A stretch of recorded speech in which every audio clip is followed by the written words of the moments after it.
Um, so I was in Russia, Moscow, and I traveled there a lot for my exhibition. And and the safer truth is that we matched on social media. We will not tell which social media. We met on social media, and then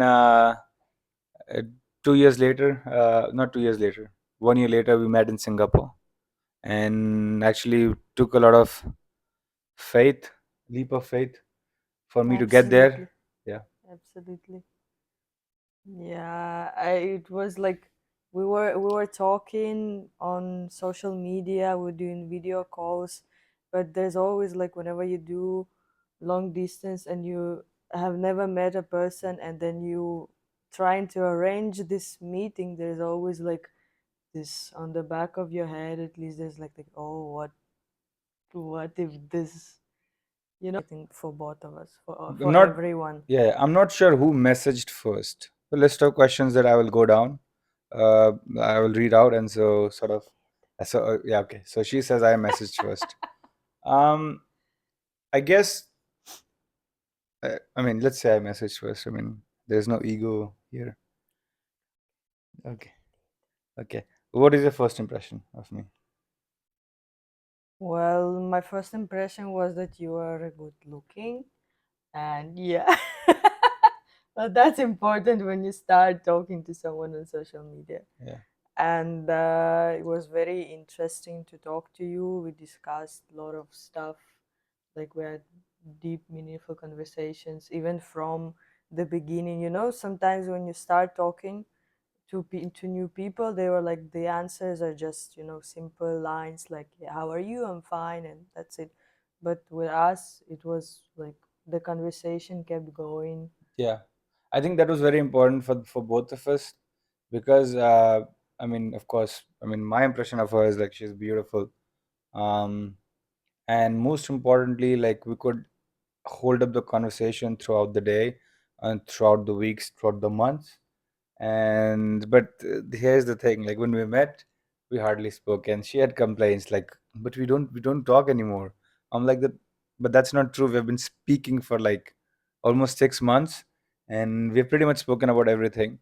So yeah, the first experience or the first impression was that we both could hold up conversation. And guys, the very important thing is if you meet somebody from country which is not America or UK or Australia, um, I think the most important thing is that you communicate in the same language, that you're able to speak the same language. And for us, it was very easy because Senior speaks English, and Yes. if she was speaking Russian, I don't know if our stars would be aligned. Well, I'm willing to bet they would be aligned, but I think her speaking English made it a bit more easier. Yeah. So Yes. when did it start becoming serious for you? um I think serious as in a sense, in which sense? Like when did you start thinking that there might be a future? Well, I first start thinking that it might be worth a shot when we actually started planning the trip, like the first meeting, because I know that like very often when you meet someone on social media, it's like you're always like, yeah, we should meet, yeah, I would love to meet you, blah blah shit, and nobody actually, like, only a little percent of people actually do meet. So when we started planning and buying tickets and booking hotels, I was like, okay, this guy actually, not just words but actions. So that is worth, considering. And then after we met, Yeah, so take note, guys. Start taking action, not knowing what the future could be. And I think in my case, I think I spoke with one of my friends, and I actually asked him. It was Aman actually, Mhm. that should I do this? And also I was having this conversation with him, like, what if this could be it? Like, I don't want to miss out on a chance because, of course, we were already speaking before, and we knew that we connected well in speaking. Like, we could speak the same language. We could basically connect on other dimensions as well, like other. We loved the same movies.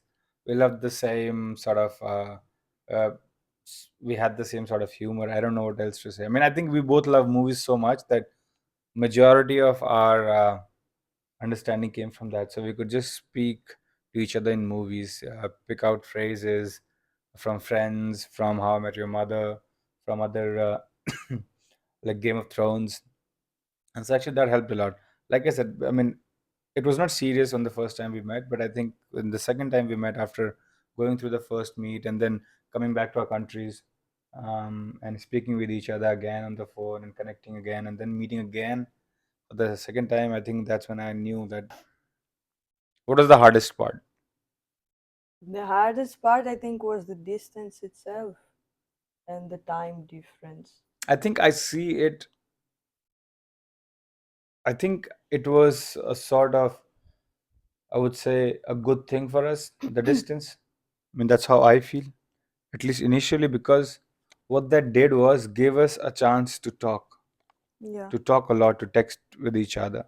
yeah. Because I'm not, because I have not dated a lot of person in my life. Like, I think you're the first one that I dated. Hmm. Um, and so I have no frame of reference, like how this should go. But I think I was old enough to understand the fact that you should be able to have a communication if you want to marry someone, if you want to get serious with someone. Like the simplest of examples, like I would never thought I would say good morning to anyone. I would say to teachers, right?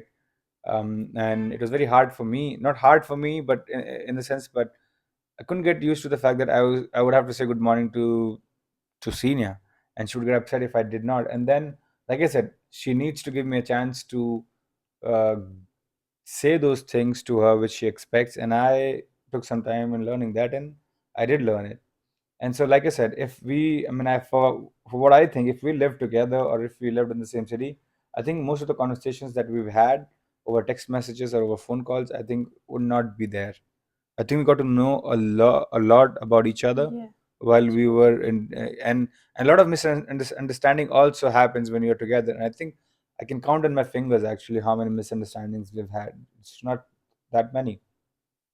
Um, but I don't know. What do you think? I think that yeah, in a sense, distance can help you because that is a challenge when, like, for instance, when you talk on the phone or like, or not even on video call, even when you talk on a video call, sometimes you cannot misinterpret the emotion, Mm, the like sometimes person would text you something with one emotion and you would be in a mood and you would read it with something else, and then there's a misunderstanding and then some, like, the conflict may happen, and that gives you the opportunity as a couple to work this out and, to communicate and stuff.